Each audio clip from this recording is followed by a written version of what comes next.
今日は風です。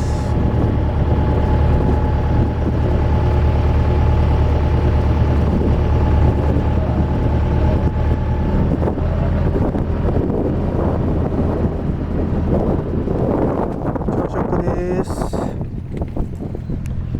塩ラーメン。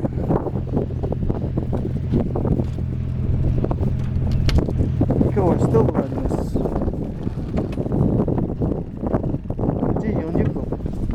もう8時40分？あ、そうか、6時半からや。17センチ。が釣れました。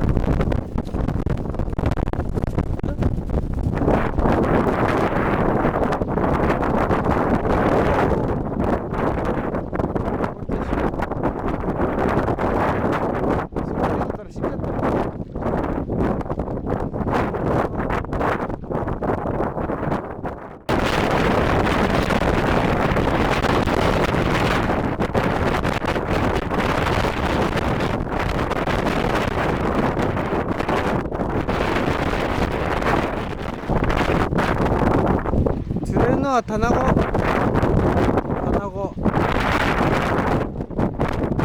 自分でやったらタナゴいっぱい釣れるよ。